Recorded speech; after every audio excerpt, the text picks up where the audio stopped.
Poirot. Hercule Poirot is, for me, much more than the character on the written page. Hercule Poirot, for me, almost is a real person. You're a detective. I am the detective, Colonel Curtis. He is the person who was responsible for my life for 25 years.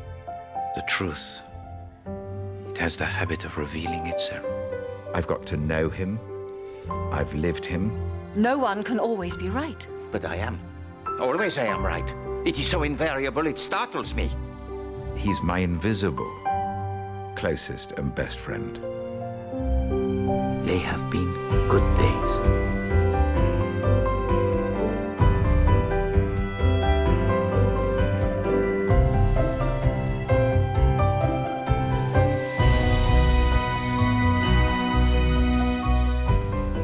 When author Agatha Christie set out to write her debut novel, The Mysterious Affair at Styles, she imagined a tale of love, betrayal, and poison. But before she could put pen to paper, she still needed one thing: a detective. Drawing inspiration from the Belgian refugees that came to Torquay after World War I, Christie would soon have her hero, a short, fastidious man with an expertly curled mustache, Hercule Poirot. With his sharp intellect and flair for the dramatic reveal, Poirot was embraced by readers all over the world. And while there have been many actors who have portrayed him on stage and screen, none have been more inextricably linked to Poirot than David Suchet, who has captivated viewers for 25 years on the television series Agatha Christie's Poirot. When the credits roll on his final episode, Suchet will have played the iconic Belgian detective in every Agatha Christie story featuring Poirot, a truly remarkable feat. So pour a cup of tea, dust off a seat, and join us for a closer look at the man behind the mustache. Here is Being Poirot. Agatha Christie's Poirot premiered on television in 1989. Voila. Is there nothing to which Hercule Poirot cannot turn his finger? A quarter of a century and 13 series later, it's a global phenomenon watched by 700 million viewers in 100 countries worldwide. It's 6 in the morning. Thank you very much, thank you. And Sean, my driver, is taking me to work. I'm heading to Pinewood Studios to film the last series of Poirot. This will be one of the hardest days of my acting life. I say, old chap, you're looking pretty awful. Don't you think I should call a doctor? Oh, what good would that do? No, mon ami. What will be, will be. Getting into character is a very detailed process for me, beginning from the moment I'm dressed and I get into the car with Sean driving me, because at that point, I'm learning lines. You do believe that, don't you? Yeah, you are. You do believe that, do you not? He's asking for his mate's approval, isn't he? He is. Poor old Poirot. Yeah. In fact, I think Sean, over 25 years, has heard every single word I've ever said as Hercule Poirot. But then I go to makeup, and then the serious business of the day begins for me. David is a method actor. He dieted for probably about 9 months to lose, I think, about 2 stone. I'm all right, it's got a little block. Whereas in all the other films, he looks like a robust little man. In Curtain, he looks like a little sack of bones in a suit. But it'd be good if it helps him look really, really ill. Agatha Christie does the most extraordinary thing. It's the only story in which you see Poirot as a little old man, and it's told through the eyes of Captain Hastings. Hastings? The key to it for me is that moustache. Once that moustache goes on that lip, I think it's true to say that you will be speaking to Hercule Poirot. Make sure that it does not droop a little here. Yes. Yes, that is better. Curtain Poirot's last case was written by Agatha Christie in 1942. Intended for publication after her death, it was hidden in a bank vault for 30 years before publication in 1975. We all knew that the final scenes were coming up, and we, in a sense, prepared. But it was nevertheless a most remarkable atmosphere. Huge soundstage at Pinewood, with a set built in the centre of it. The room itself, which contained a bed and walls, was not crowded. It was deliberately kept quiet. Sitting. And now, I need to think. But Poirot. Go down to breakfast, mon ami. The case, it is ended. Hey, Cameron.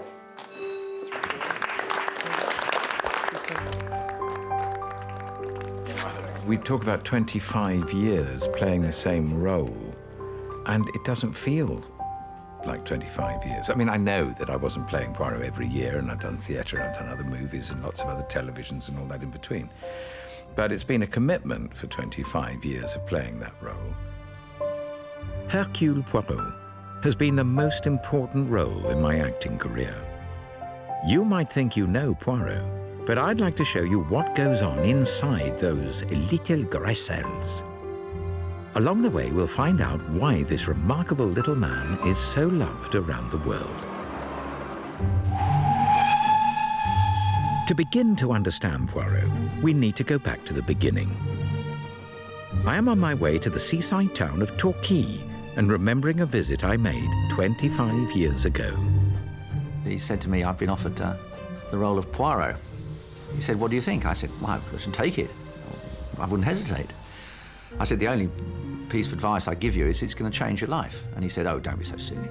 I said, well, it will. So, this is a very special place. Agatha Christie's house. Greenway was Agatha Christie's summer home from 1938 until her death in 1976. Soon after I was cast as Hercule Poirot, I was invited here to meet her daughter. I remember one particular lunch I had with Agatha Christie's daughter, Rosalind, and her husband, Anthony Hicks. And they said to me, we want the audience to be able to smile with Poirot, but never laugh at him. And that's why you have been chosen to play the role. Getting the approval of Agatha Christie's family was crucial for me before my life as Poirot began.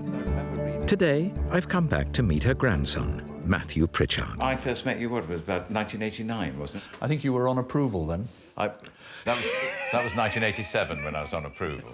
But it was actually your dear mum who was very instrumental in giving me the nod and the wink. Yeah, absolutely, yeah. And she was very particular about her mother's work, and yes.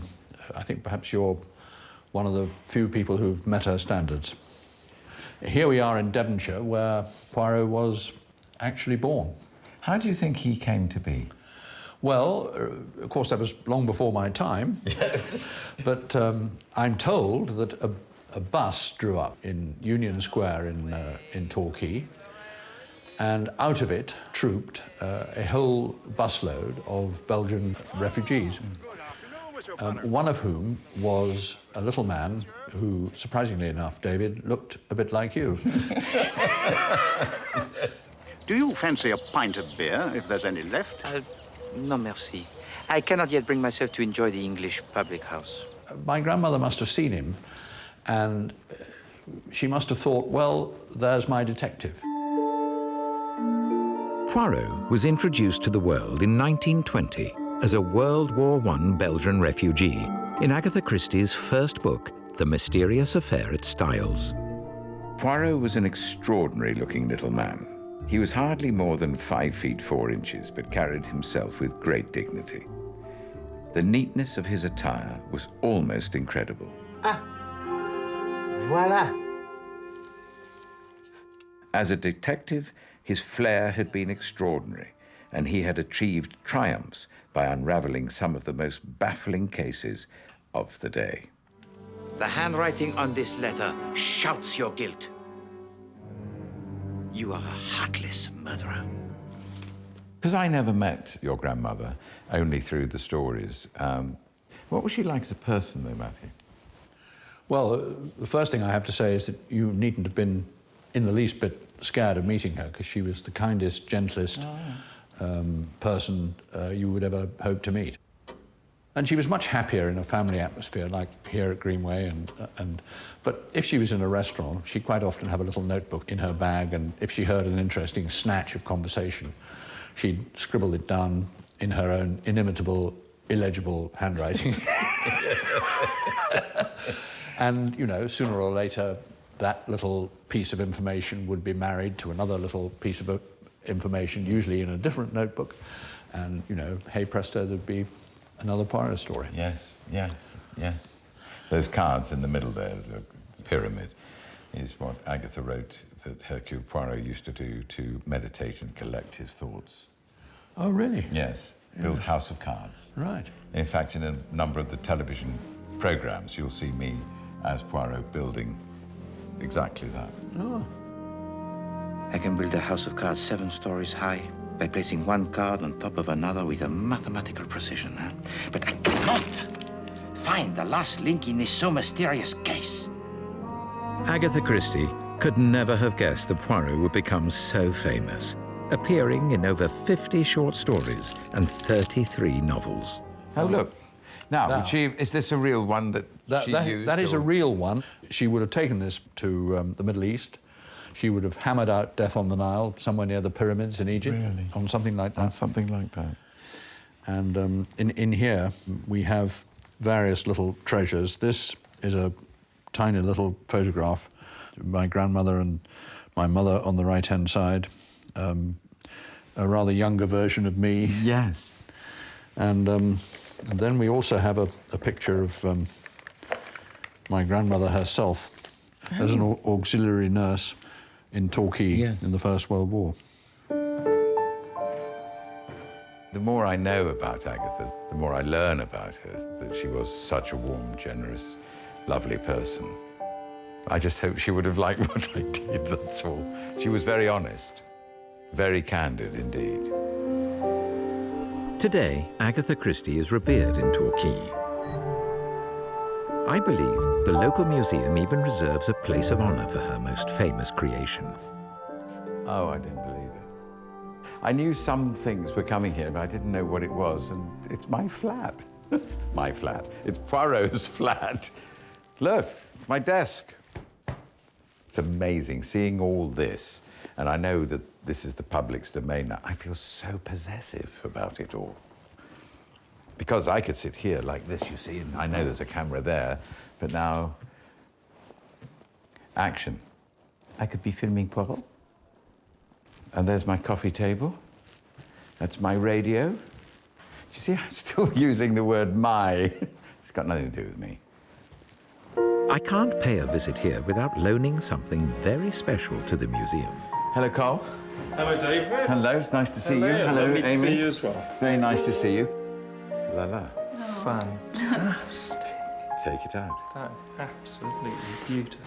This is actually my prized possession. I think I've probably held that more than any other thing I've ever held in my life. That is absolutely incredible. It's still warm as well. It is still. But there's another reason we're here. I'm meeting John Curran, an archivist who has found clues about Poirot's creation in Agatha Christie's secret diaries. And there, look, Hercule Poirot, yes, written by Agatha Christie. So you can see here the mysterious affair at Styles. The plot was roughed out, and then came her dilemma, a detective story. Now, what kind of a detective? So she says, why not have a Belgian refugee? Because the refugees were in most countries at that stage. You're not selling onions, are you? Pardon? Your people come over here doing that a lot. What kind of man should he be? A little man with a somewhat grandiloquent name. Poirot, Monsieur Hercule Poirot. Poirot. Could never get my tongue around French. But I am Belgian, Monsieur, not French. Like many small, dandified men, he would be conceited, and he would, of course, have a handsome moustache. Yes, think the moment is ripe for the trimming of the moustache, also the pomading.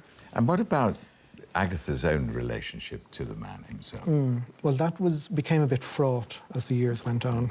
And she says here, why did I ever invent this detestable, bombastic, tiresome little creature? I must be right, because I am never wrong. Eternally straightening things, forever boasting, always twirling his moustaches and tilting his egg-shaped head. And then she adds, and I think this is quite funny, anyway, what is an egg-shaped head? Have I ever seen an egg-shaped head? When people say to me, Agatha said this. It's an egg-shaped head. But you see, all of those things that irritated her, the public adored. Absolutely, absolutely, yes. And I'm here to be witness to the egg-shaped head. Agatha Christie describes Hercule Poirot coming to England in 1916 during the First World War. Could she have been inspired by her work in a wartime military hospital? Well, we're in Torquay Town Hall, and this vast space was used as a hospital in the First World War.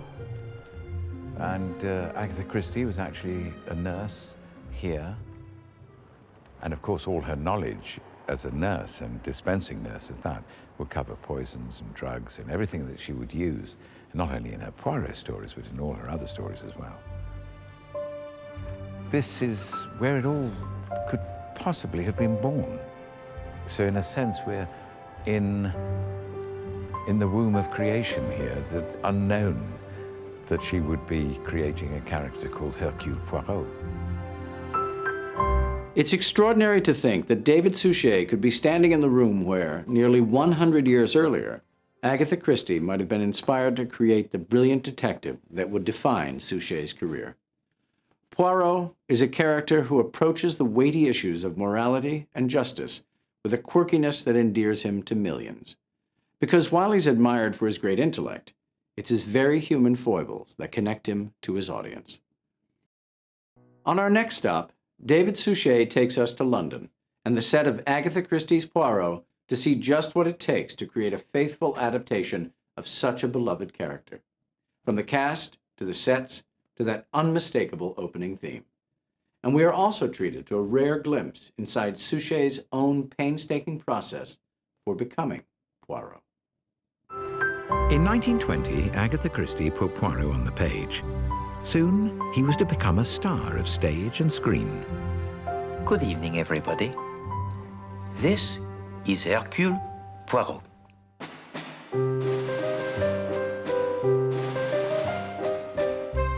In the Roaring 20s, Agatha Christie's new detective, Hercule Poirot, was hugely popular.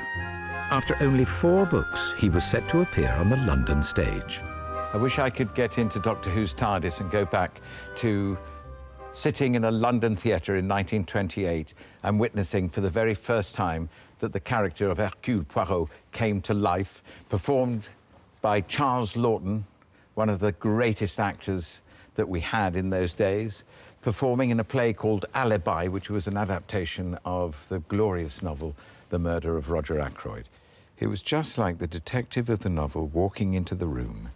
The actor's makeup is perfect, the attitude, the way of holding his head. I have seen Poirot tonight. Poirot himself actually appears on stage as himself in the novel and the film we made called 3-Act Tragedy. I was certain that the person who murdered the Reverend Stephen Babington and Dr. Bartholomew Strange must have been present on both occasions, but not apparently so. And in every novel, she gives him his great, what we call the summing up, where he goes through all the people in the room, making them feel guilty for a crime they never committed, and pointing his finger at the guilty party. It's his moment of theatre. Damn you. What have you done? What have I done? It is you who have deceived me. Oh, yes, I think Poirot, if he wasn't a detective, I think he could have easily been a wonderful actor. Tell you what, I'll wager you 10 quid you can't solve the deadly shroud. You on? Sitting in the theatre here reminds me of one of the stories we filmed called Third Floor Flat, when Poirot, if I remember correctly, he had a terrible cold, and he goes to the theatre, and he goes to the theatre to watch a whodunit. Mother, are you all right? Oh, my God! Help her, someone! And Poirot is so conceited. In the interval, he even tears us a piece of paper and says, Don't open this now, only at the end. What is it? The name of the murderer, of course. His wife. Am I not correct, Mrs. Sadler? Oh. Oh, that's absurd. Oh, yes, the writer is an imbecile. at the end of the play, he got it wrong. I was offered the role of Hercule Poirot in 1988. So many famous actors had played him before me, so I went back to Agatha Christie's novels to find her Poirot. I got a file of paper, a pen, and I started reading every single story.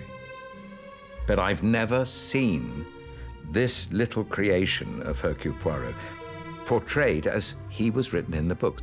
So I wrote a list of 93 little notes about his character. Eh bien, tell me all that you have discovered. What's the first one? Belgian, not French. Has 4 lumps of sugar in tea or coffee, sometimes 3, and once or twice 5. Order and method are his gods. In the little gray cells of the brain lies the solution of every mystery. Always wears a hat when going out in the evening air. Will wipe dirty seats or benches with his handkerchief before sitting down. I had found his idiosyncrasies. Now I had to build his character. I shut my eyes and I think. One must always seek the truth from within.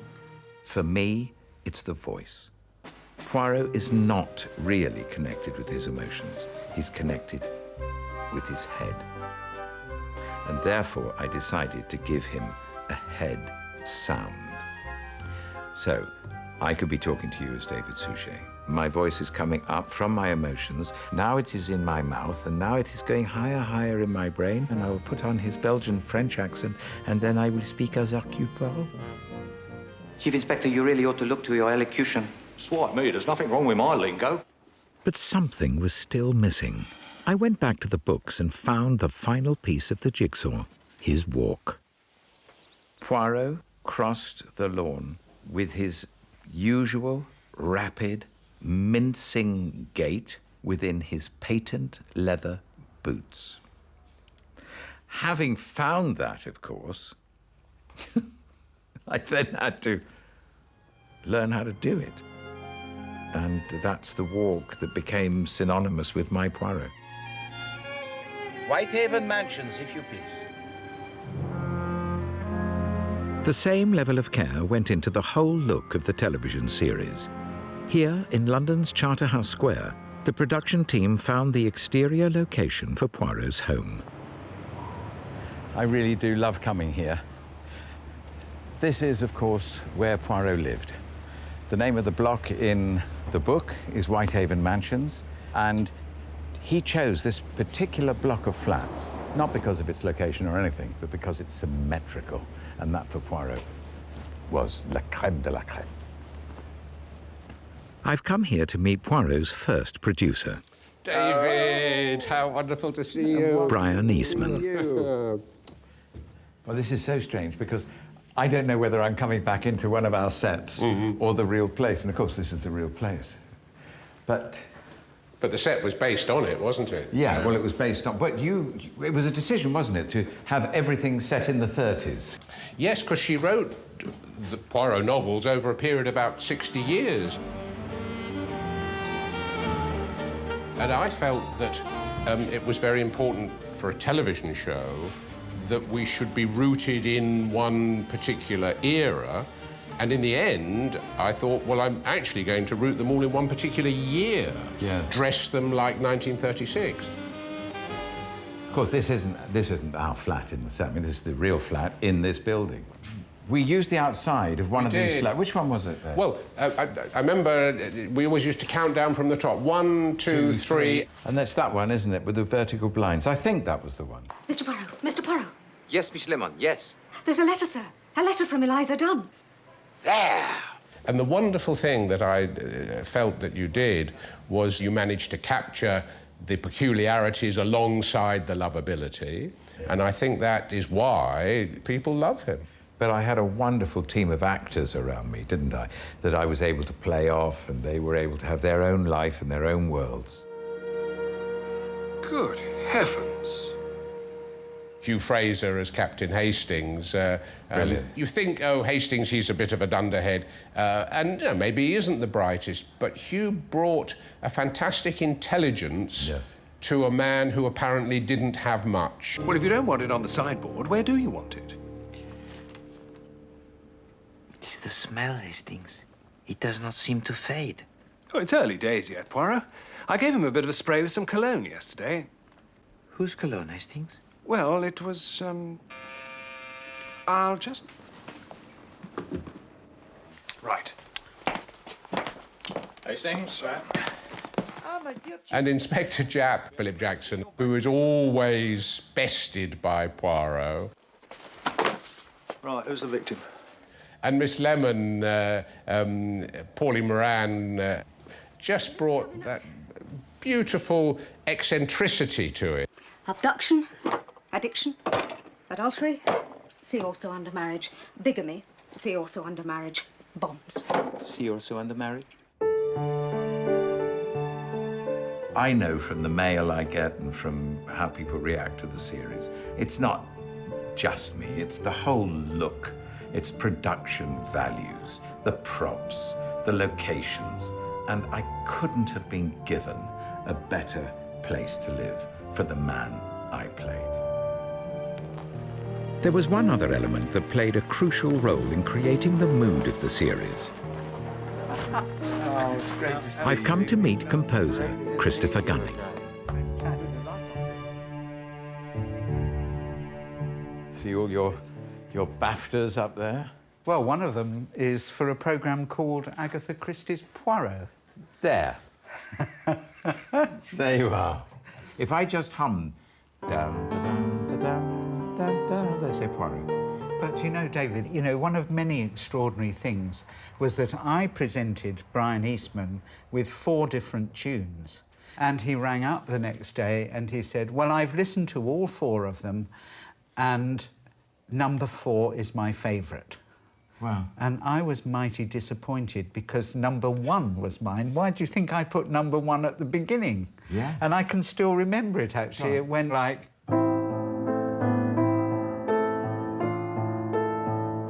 Yes, I have heard that.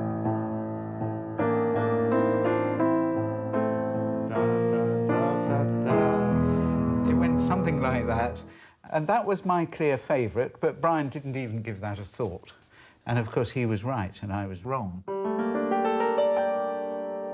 How did you decide that should be one of your theme tunes for Poirot? What is the process for you? I did read a script, so I thought about what sort of music would take us back to the 30s a little bit.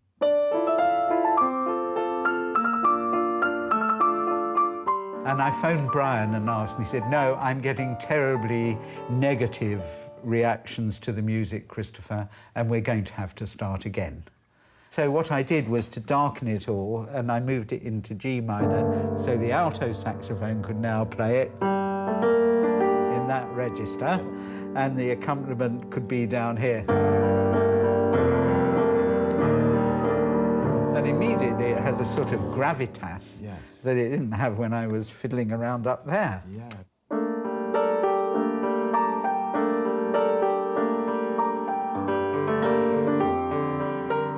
And you realised that my Poirot was not going to be jokey.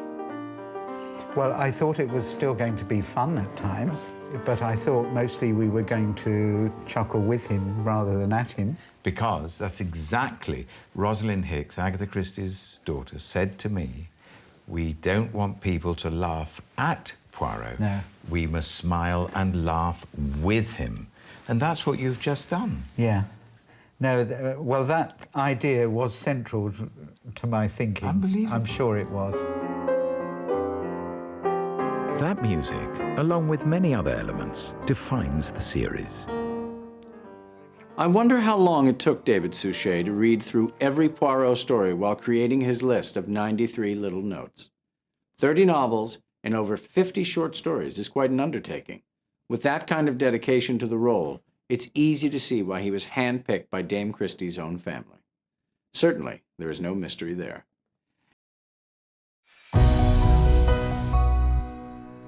We've been pulling back the curtain to give you a never-before-seen look at the making of the television series Agatha Christie's Poirot. We've just witnessed David Suchet's remarkable transformation into the famous detective.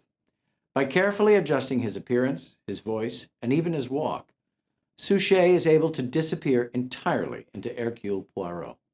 And after 25 years of this, Poirot has truly become a part of him. But just what is it about the persnickety detective that's captured the hearts and minds of viewers all over the world?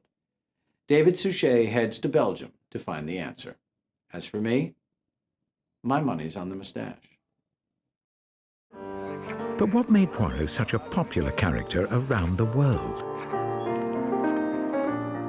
The Poirot films have been seen in over 100 countries. Oh, et j'espère que ce n'est pas à cause de nous. Ah non, non, non, pas du tout. Je prépare les choses bien à l'avance. Over the years, I've received thousands of letters from all around the world. Viewers might know my face, but not all have heard my voice. Es scheint, Sie haben alles bedacht, Monsieur Doyle, bis auf eines. Hercule Poirot.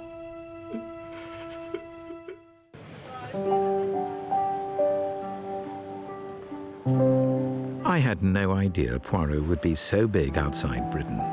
Now I want to find out about his international appeal, and where better to do so than the country of his birth, Belgium. Pity Emily couldn't come. Still, I think she's right. Brussels is a far cry from Isleworth.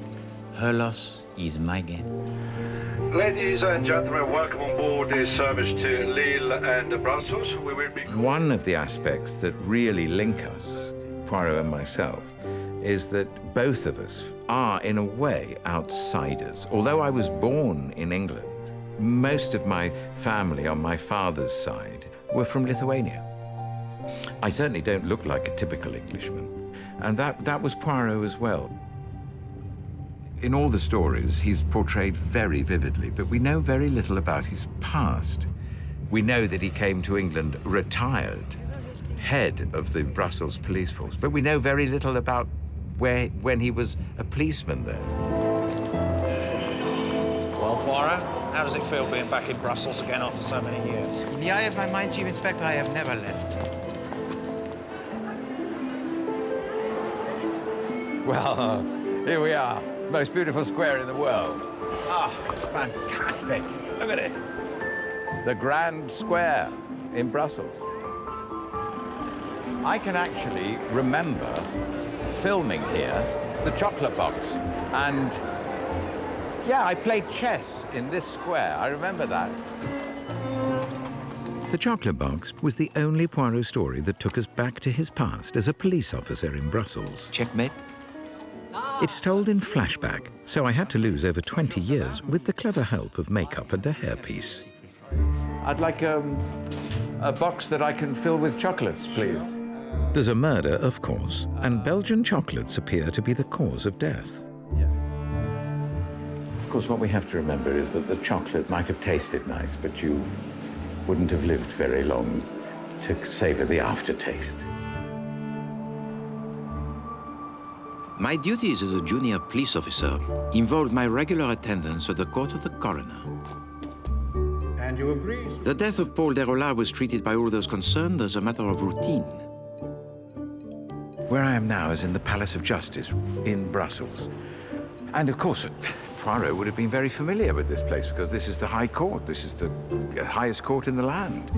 Superintendent Boucher, one moment, if you please. Chantalier and myself, we would be very happy to investigate further the Deroula case. His methods of detection are very basic. He's not a forensic detective. He likes clues, of course. Everything is in the clue. Jean-Louis, inside this envelope are crumbs of chocolate. I want you to tell me by your analysis exactly what they contain and whether or not they contain poison. He's far more of a psychologist. He's interested in people's minds. When he speaks with you, he always says, I listen to what you say, but I hear what you mean. For it was you, Madame Deroula, who killed your son.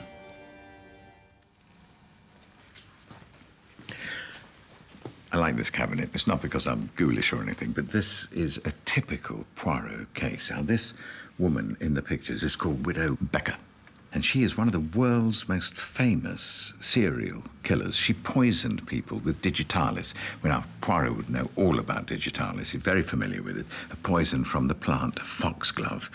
And she poisoned people. The motive? Money. L'argent.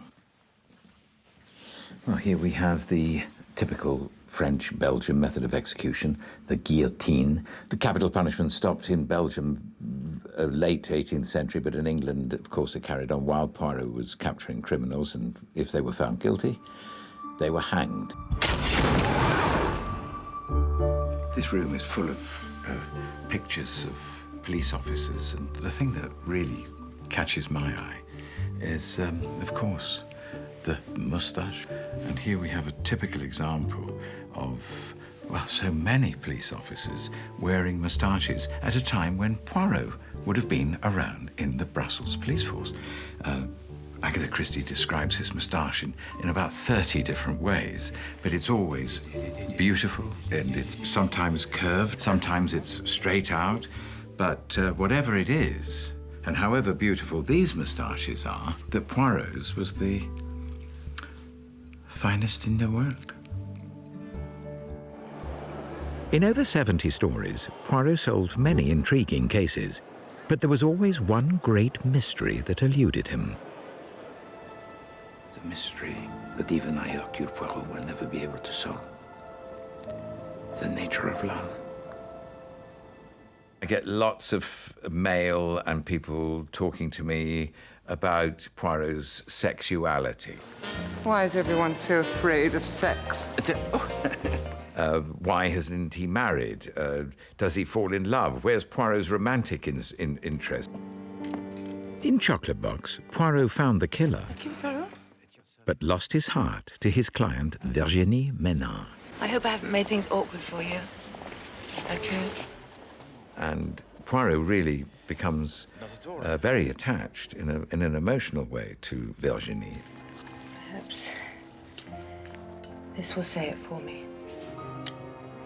She gives to him a little silver brooch. Virginie, you should not have. If you'll notice, when I play Poirot as an older man, he always wears there. And that was given to him by his first love. The only other person to whom he is attracted in any form of romantic way is Countess Rossakoff. Enchantée, madame. She's a self-confessed thief. And it is crime that has brought us together. Then, to crime.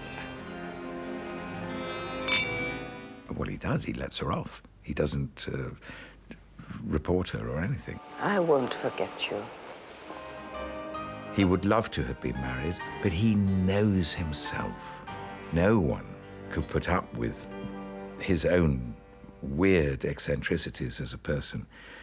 But in actual fact, although he says that, I believe he knows that he couldn't put up with them.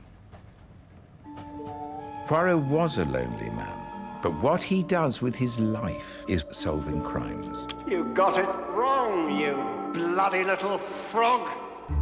Firstly, I am not a bloody little frog. I am a bloody little Belgian. Poirot was proud of being a Belgian citizen, but what did the locals think of him? Who better to ask than Belgian crime writer Stan Laurisens? Well, so how's Brussels? Well, Brussels is wonderful, but I think I have to congratulate you because you won an award, didn't you? Yeah, I won the an writing award. Well, I won the Hercule Poirot Award. The Hercule Poirot? Yeah, which is the award for the best crime novel of the year. Fantastic. Do you think Poirot is typically Belgian? He's typically Belgian because he's got all the mannerisms of Belgians, no? First of all, they're short. Yes. They're short. They're good looking. Oh, well, that's very kind. What makes Poirot so endearing? His warmth. You can't be mad at him.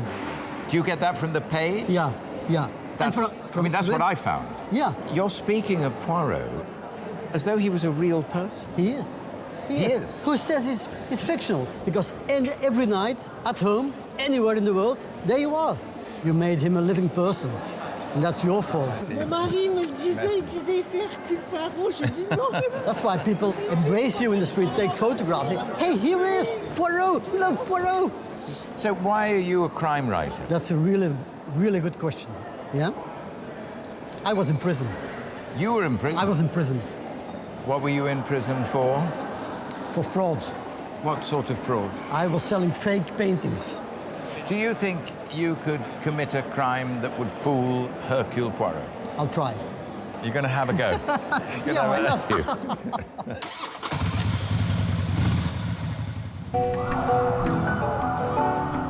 Even without the moustache, I'm always surprised to be recognized anywhere in the world. Well, here I am in a police car with police outriders as an escort, and it's quite overwhelming.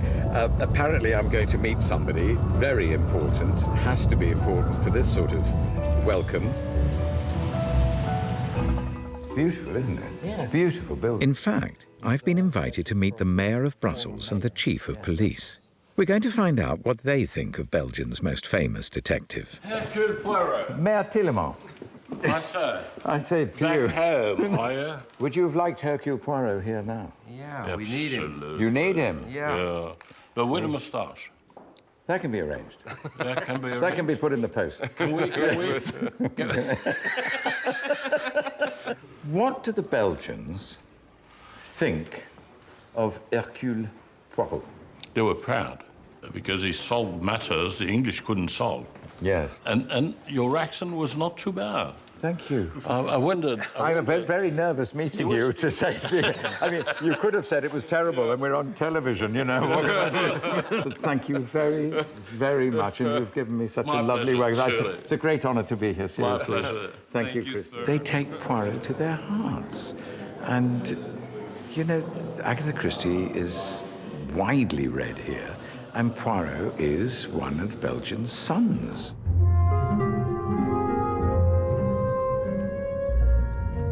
When I was studying the character of Poirot, I learned that there was some speculation about where he was born. I think Agatha is actually quite clear where he was born. He was born in Spa in Belgium.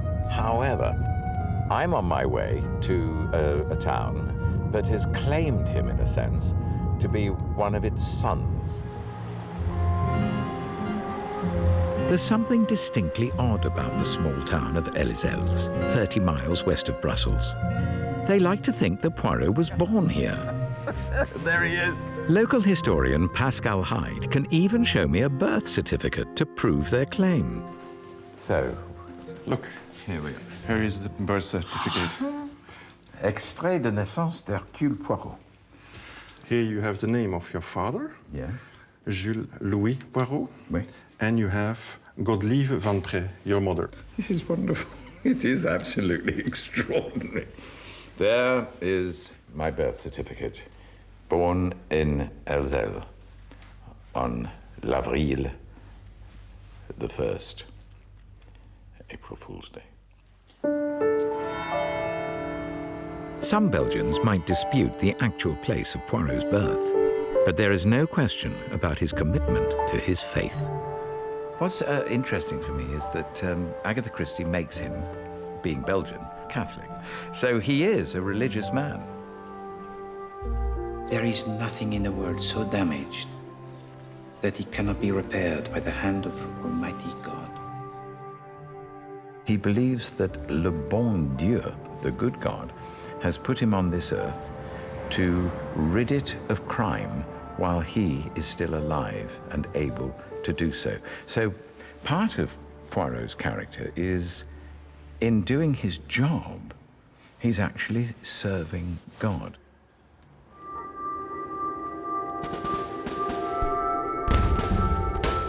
Agatha Christie's books reveal that Poirot retired from the Belgian police force and that his world was thrown into turmoil at the outbreak of the First World War. He couldn't have actually fought in the trenches himself because, I mean, he was retired from the Belgian police force and then the war started and then he became a refugee.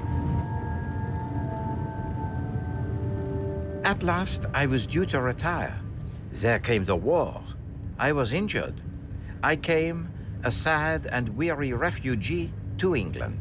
Then began my second career. It is reported that I am the most famous detective in England. I have solved many fascinating and baffling problems. Ah, monsieur, I have lived. The psychology of human nature, it is wonderful. I grew rich. Someday, I said to myself, I will have all the money I need. I will realize all my dreams. It is gold, isn't it, when he speaks like that? Agatha Christie created an outsider that was true to life. His faith gave him his purpose, but I think his humanity and warmth is the secret of the character's success. They say that the key to chess is to always be at least 3 moves ahead of your opponent. A fabulous way to exercise those little gray cells. It's no surprise then that Hercule Poirot was such an avid fan.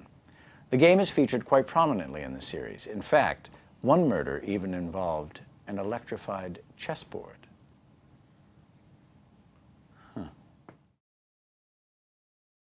We're nearing the end of our journey. In this segment, the cast and crew filmed their final episode. It's here that we'll get to see David Suchet say goodbye to his character and friend, Hercule Poirot, for the very last time. It's a remarkably emotional moment that we have been invited to share with him. But first, the case that would push our detective to his limit. All aboard the Orient Express. But of all the crimes he solved, there was one case that would challenge him to breaking point. In the whole of Poirot's career, it was this story, above all, that seems to have captured the public's imagination. And if you would be so kind as to book for me a passage tonight on the Orient Express. I knew that even after 20 years of playing Poirot, this would be one of the most challenging performances of my career. Good morning, sir. Good morning. Welcome back. Nice to see you again. Thank you. Murder on the Orient Express was almost, for me, an untouchable. Obviously, because it was such a famous film with Albert Finney and it won Oscars. So I had quite a lot to live up to. I began researching Murder on the Orient Express by reading the book on the original restored train to Venice.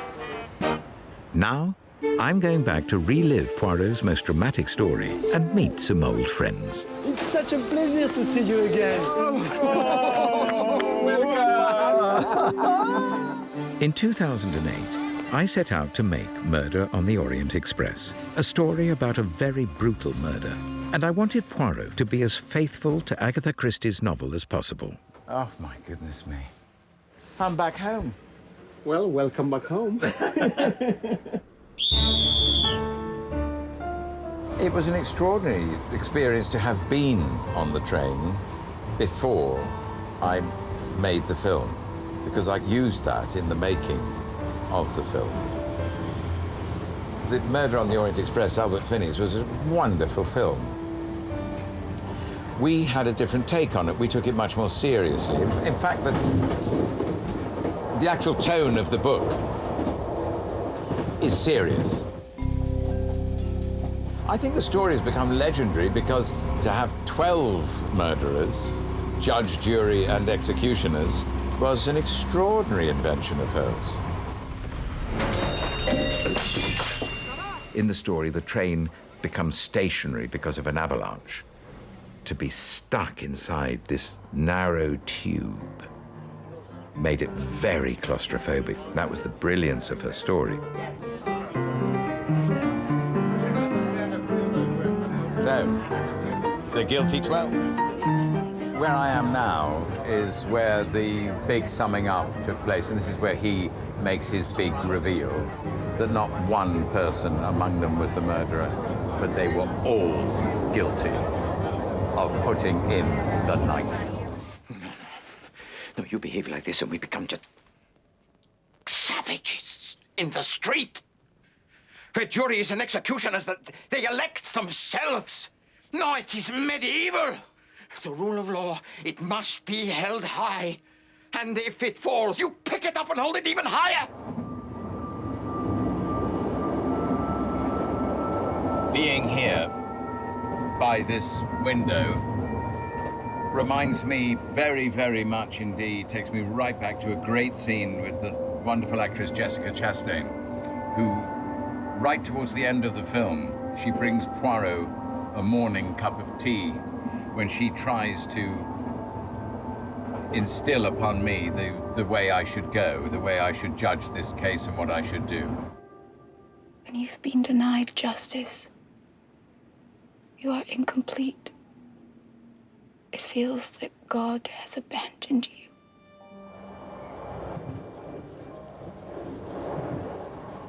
He is thrown into deep anguish and thought and prayer as to what should he do.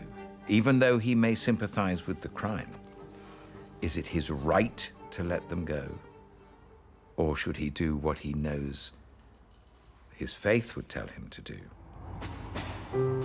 That's the story. But where she set it is so unbelievably brilliant.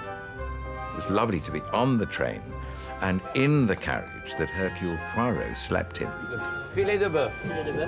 And to be able to eat in the restaurant he ate in.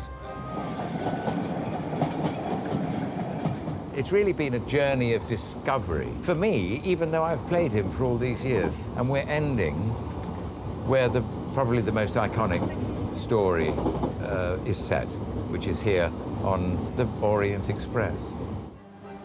In the 70 films I've played Poirot, Murder on the Orient Express was the one which showed him in a turmoil of conscience we'd never seen before, torn and tormented over what to do about this murder. Bye-bye. Thank you so much. In the end, he chooses to let them go. On the human level, he did the right thing. But as far as his faith is concerned and what it did to him, it really cost. Poirot understands the frailty of people, their passions, their hopes, and their dreams. It's a characteristic which I think is recognized and admired by viewers the world over.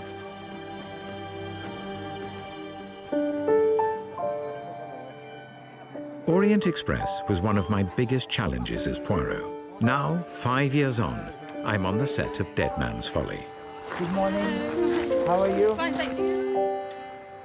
It's June 2013, and 9 months since I filmed Poirot's death in Curtain. I wanted to end 25 years on a high, not his demise. So we shot the final film out of sequence. When I finish this film, I will have shot every Poirot story that Agatha Christie ever published. You come on a set like this and you think, well, I don't have to do anything. Good morning. Morning. How are you? Today we're doing the second day of our Fate, which is basically it's the centerpiece of Dead Man's Folly, and it's a big English fate where someone disappears and there's a murder down in the woods.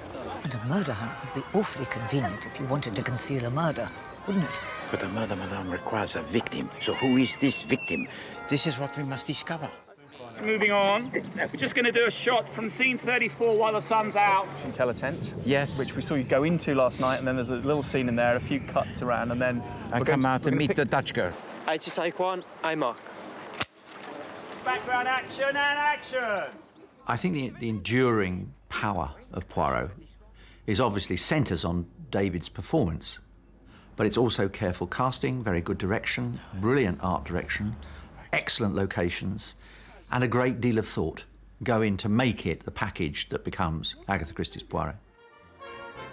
Madame, that which you wear on your head, it is a creation most beautiful. Like something from the Royal Ascot, n'est-ce pas? David is meticulous. He's brought with him an eye of detail.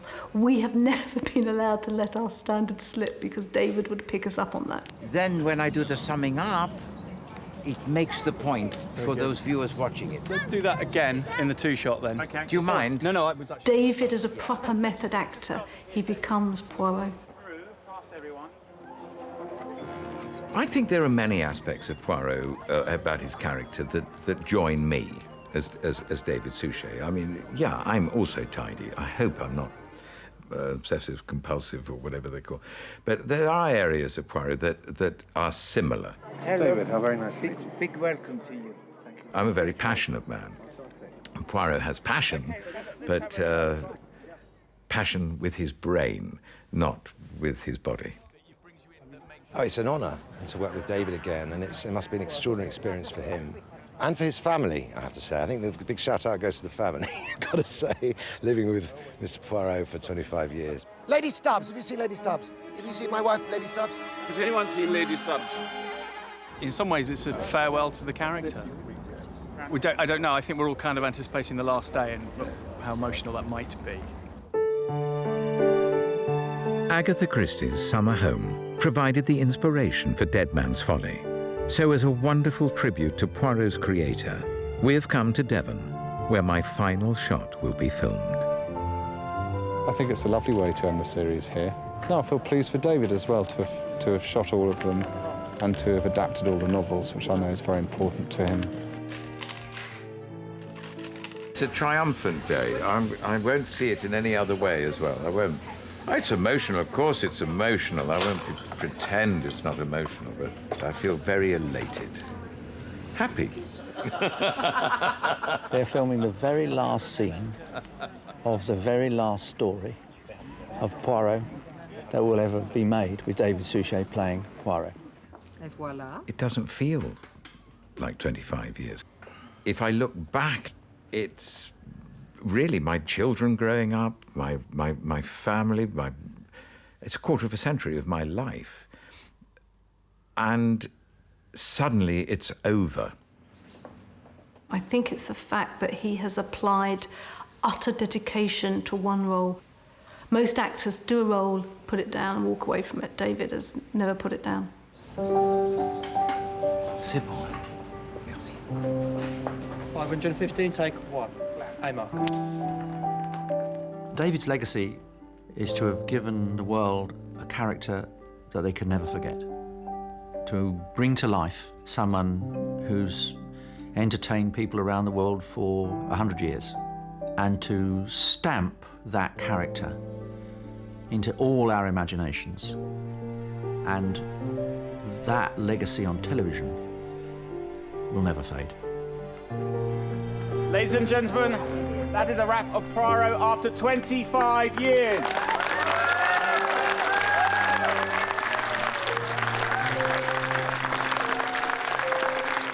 Thank you. Thank you. I would like to say to you, thank you for having me.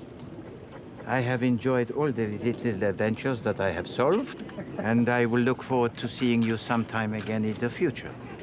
You can call on me whenever you need help. I am at Whitehaven Mansions, Trafalgar 3174. To you all, au revoir. Merci beaucoup.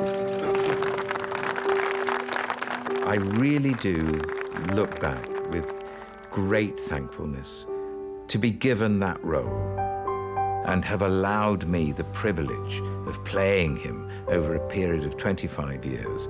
What a gift, and thank you. Okay, and everyone this way. 1, 2, 3. Yay! Fantastic. And again.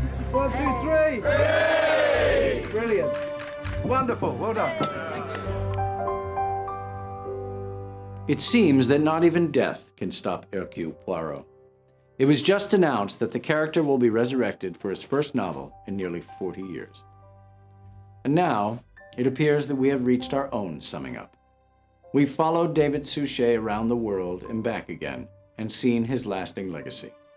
While the citizenry could count on Hercule Poirot to always solve the seemingly unsolvable, Poirot himself had no bigger champion than Suchet. It's been a truly remarkable 25 years with this brilliant Belgian detective. In his very capable hands, we were always smiling with him, never laughing at him. Merci beaucoup.